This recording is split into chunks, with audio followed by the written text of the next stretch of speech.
everyone, it's Kest. Welcome back to my channel, What Kest Read. Today we're finally here. We have finally made it to my 2018 book awards. For those of you who didn't follow my channel last year, I did do a 2017 book awards as well. And the way I like to film these videos is I like to do my 2018 best of books in a superlative style. I like to go through the different categories of why I loved each book.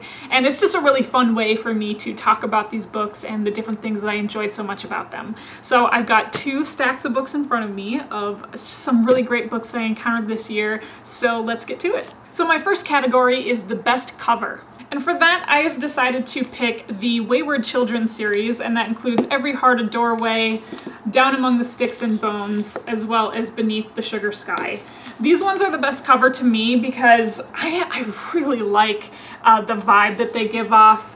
I feel like the covers themselves also tell a story about the different portal worlds that we encounter. There's always a door, and they're just very simple aesthetically. I love them. These speak so much to me, and to be honest, that's probably the main reason why I end up continuing to pick these books up, because the covers just are so great. My next category is the best world building. The best world building goes to Nevermoor, The Trials of Morrigan Crow, written by Jessica Townsend. This is book number 1 of her whole Nevermoor series. This has to be the book that completely took me by surprise the most out of anything that I had read in 2018, and the world building was definitely part of it. This tells the story of a young girl named Morrigan Crow. She's a cursed child. On the eve of her 12th birthday, she gets whisked away to the magical land of Nevermoor by this mysterious character named Jupiter North. I fell in love with so many of the different things. There's a hotel that creates a bedroom how you want it. Like, if you think about something, the room will just do it for you. There's a gigantic, huge talking cat, and I'm not even a cat person, but I could be for a Magnificat. It's so amazing. Everything about this world building in this book just blew pretty much everything else out of the water this year. My next category is the best plot twist. For that award, I have to give it to The Changeling, written by Victor Laval. I do have a full review of this on my channel, and for any of the books that I have full reviews on, I'll go ahead and link them for you down below, so that way you can see what I thought about the books at the time that I finished them. So this was the first book that I finished for 2018, and this was shocking. There were so many shocking things. Now, this is a story about a young man named Apollo. Him and his wife have their first child. This horrific act happens, and then his wife and his son go missing. That's just the premise. There are at least 2 plot twists that happen in this book, and it's just like, you don't even know what happens. This is full of suspense. This was classified as like literary horror, but I found it to be like literary fantastic horror. This was such a great read. I've recommended this a couple times. I still recommend it. I hope you'll pick it up. The next category that I have is the best cliffhanger. And for that, I have The City of Brass, written by S.A. Chakraborty. This book I read earlier in the year as a part of the BookTube SFF Awards, and the next book, The Kingdom of Copper, comes out very, very soon, and I cannot wait because of the cliffhanger ending that we got at the end of City of Brass. I have so many questions. Like, there are stereotypical characters that you find, like the king and his sons, but even the dynamics between the king and his sons, like everything that I had went in thinking I was gonna get, nope, that's not what I got at all. It was so great, and the action was so great, like I said at the very end with this ending. Kingdom of Copper, I cannot wait. So this is The City of Brass. The next category is the best action sequence. I have 2 choices for this one. My very first choice is going to be The Lies of Lamora, written by Scott Lynch. The very, very, very ending battle scene. Oh my gosh, this was so much action. Like, it packed such a punch. This was probably one of the first books of the entire year. Well, this was the second book I read. This was one of the books where you have to stay up and keep reading. Like, time be damned, work tomorrow be damned. I have to finish this up because of the action sequence that we get. It just drew in so many different things. From the things that we learn about the characters throughout the whole book are just intricately placed at the very end, where you're like, oh, got him. And then like the different fighting styles, you're like, oh, got him. Oh no, like you're rooting for it. It could go one way, it could go another way. It was so great. So the very ending action sequence of The Lies of Lamora. And then the same thing can be said about Ship of Destiny, written by Robin Hobb. This was probably my favorite book. Nope, I don't know. There's 2 books in this series. This is the 3rd book of the Live Ship Traders trilogy, written by Robin Hobb. The action sequence that I'm referring to is like this huge, giant maritime battle I never used to be into like pirate books at all, and the action sequence in this completely changed my mind. Like, I don't want another pirate book unless it has sea serpents, unless it has dragons, unless it has talking ships, because you will find all of those things in this book. All right, the next category is the most emotional read. And I listened to this book on audiobook, and that is The Hate You Give, written by Angie Thomas. The hype is real. The emotions are real in this book. And I don't know whether it was because I was coming off of my own tragedy. I don't know if it's because I work with students like Star. I don't know if it's because I read and listened to it on audiobook, but maybe the combination of all of that completely moved me. It was so powerful. Star, I'm sure you've seen the movie or read the book, but Star is a young woman who ends up being the sole witness to her friend's murder through a police officer, and the ripple effects that it has for her as a woman, for her in her relationship, for her and her family, and for her and her community, and how it all comes together. It was so well done. The most emotional read of all time, probably. Maybe not, I don't know. It was so great. So that's my winner for the 2018 most emotional read. All right, now we have some character awards. So I love doing these character awards because there's so many great characters that we encounter. I have the best female sidekick character award winner, and that goes to Eco, the little robot in Cinder, written by Marissa Meyer, or the Lunar Chronicles, because we encounter her a lot.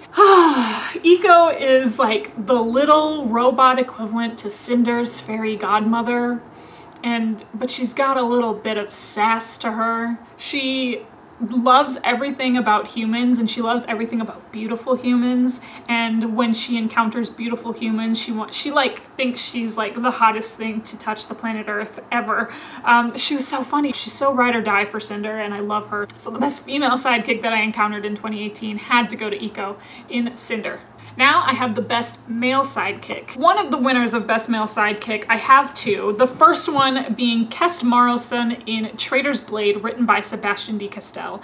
Kest Morrowson is our main character, Falkio's best friend. They grew up together, and again, he is like someone who is ride or die for Falkio. You know, I imagined a little love story in my head that Kest was a little bit in love with Falkio, and I don't think the author did anything to dissuade me from that opinion. But I mean, whether it was the love of a best friend, whether it was an unrequited gay relationship between the two, I felt that Kest Morrowson would have done anything for Falkio, including challenging Falkio when he needed to be challenged, supporting Falkio, fighting for Falkio. There were so many good moments with Kest. I loved him.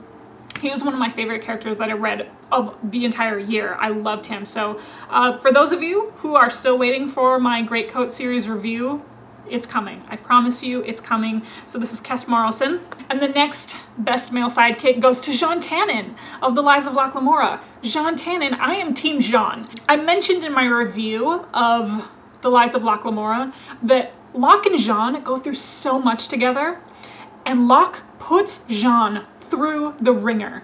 And I felt like if there were ever going to be any tension between the two characters, if there was ever a divorce in this relationship, I would be Team Jean. Like, I would side with Jean all the way because of all the things that he does for Locke, and it's like, do you appreciate how wonderful this sweet being is? I love the physical descriptions between Locke and Jean. Like, Jean is just this big, burly, sensitive teddy bear. It's a character that I love for a reason. That's the kind of character that I'm drawn to in real life, like big, burly, brawny, but super teddy bear-like. I love Jean Tannen. All right, the next category is the best ensemble cast. I think they won for 2017 as well.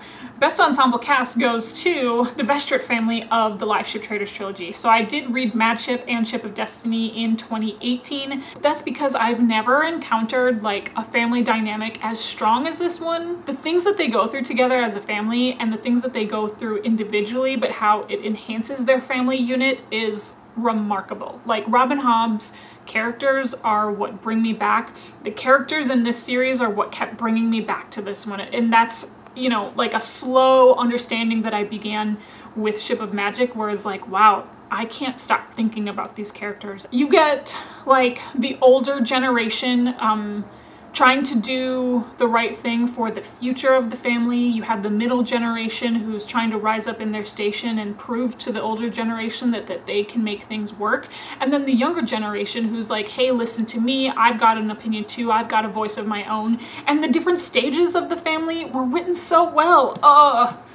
I love this book. The next best ensemble cast goes to the Convent of Sweet Mercy, all of the nuns that you encounter in Grey Sister. Like, I literally could not pick out Grey Sister and Red Sister.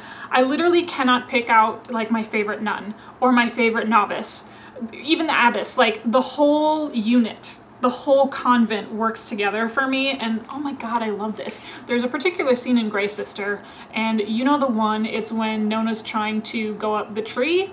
Yeah, you know the one. All the novices come together, all of the sisters come together and kind of make this whole thing happen, and it's so great. It was awesome. That scene was awesome. I cannot pick out a favorite. I love them all.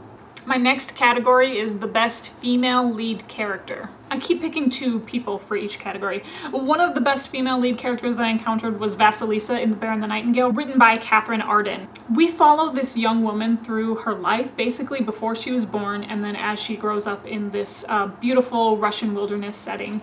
And her relationship with her family is so strong. I loved the relationship that she had with her brothers. I loved the relationship that she had with her environment and the forest spirits that she encountered, the house spirits that she encountered. And it never came off as like pious. It just came off as like really pure, and this is what her reality is, and this is what she sees happening around her, and she wants to combat the destruction of her home life. She was so amazing. She was so strong. I loved this character. So this is Vasilysa in The Bear and the Nightingale. And then Malta Vestrit is gonna be like forever my queen in the Life Ship Traitors trilogy. She is one of the younger members of the Vestrit family, and her progression as a character from book 1 into book 3 is one of the best things I've ever read about, one of the biggest character arcs that I have ever seen, and how her storyline ends up is just like, it was beyond my expectations of what could have happened for her.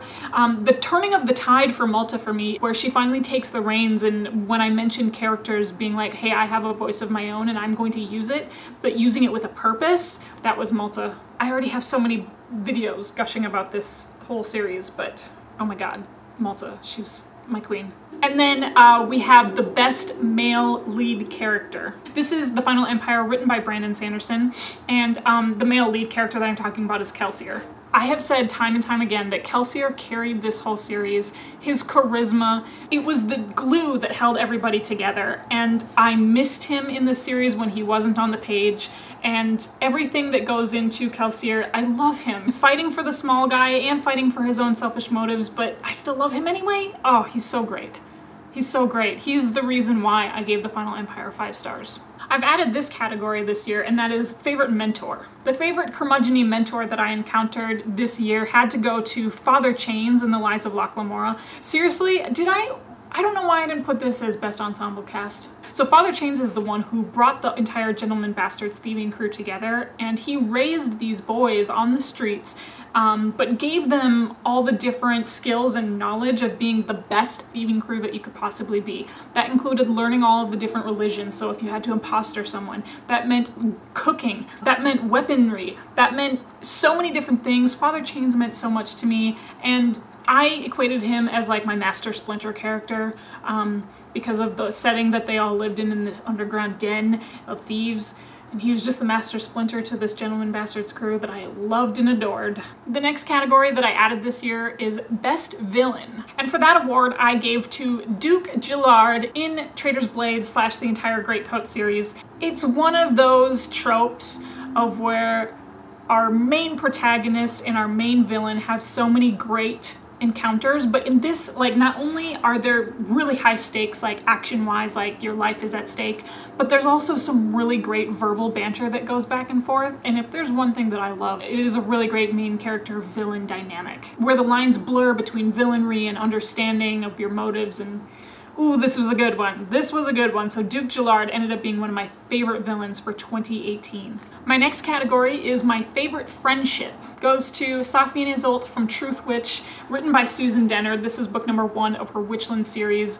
Blood Witch is coming out very, very soon. I forgot to put that in my most anticipated reads of 2019, but you can best believe that I am so stoked for Blood Witch. Safi and Isolde are like the girl friendship that I've always wanted to read about in a book that I feel like is sorely missing in so many different books that we have out, because they're non-competitive, they're friends, they support one another, they kick ass. Like I have said from the very beginning, there's the opening sequence inside Truth Witch where we really get a sense of who Safi and Isolde and what their abilities are, and from that interaction I was like, I would read the hell out of a Safi and Isolde origin story. We're plucked right into the middle of their friendship where they've built it up already at this time, but the things that they do to get to one another, to support one another, it even continues on in Wind Witch.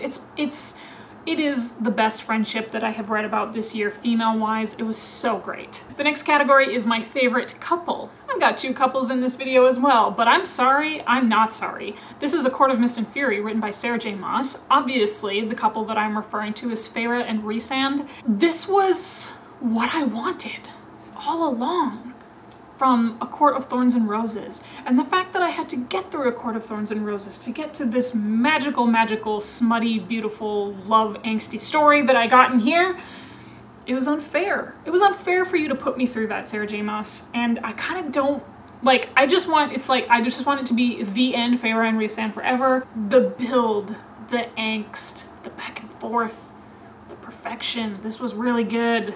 My next favorite couple goes to Alana and Marco in Saga. I didn't know I could become attached to an alien graphic novel couple. I didn't know I could, but I am attached to Alana and Marco. They fight fiercely, they love fiercely, they fight one another fiercely.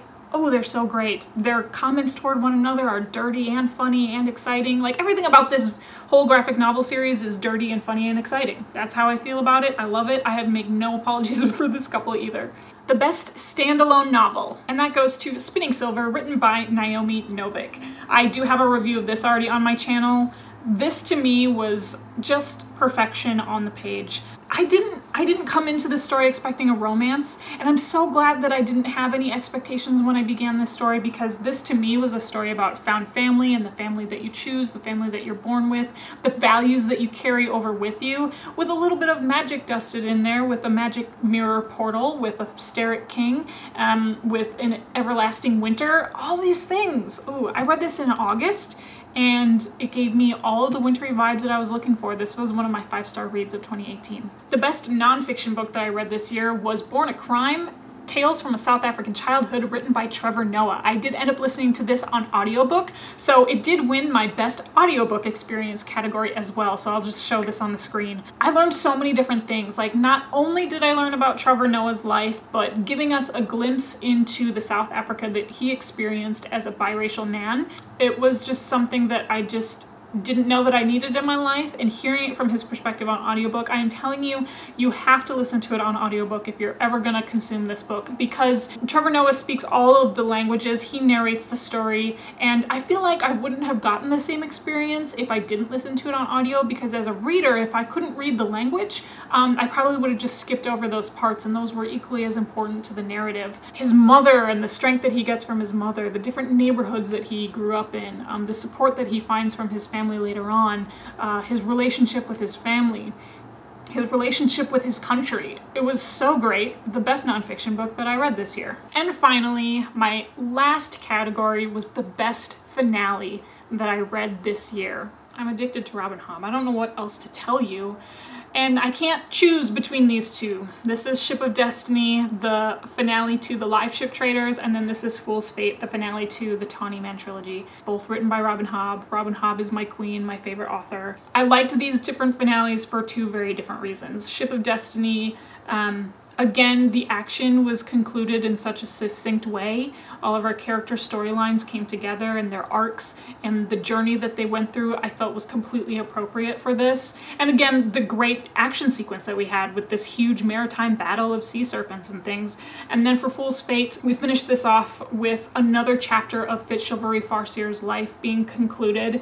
And again, I felt like this ended so well because Robin Hobb was like, if I end Fitzchivalry's story right here, I want people to be satisfied, and I was. I root for this guy so hard, and I cannot wait to continue with the Fitz and the Fool trilogy, which is going to be the very last time that I see Fitzchivalry Farseer in this series, and I loved it. Alright, so that was the conclusion to my 2018 book awards. I really hope that you enjoy this style. I like creating the video this way because the different categories make everything a little bit interesting, and they were great. I had some great times with these characters, these action sequences, the finales, everything about it was awesome. So please leave some comments in the comment section below. Let me know some of your favorite books for 2018, why you loved them.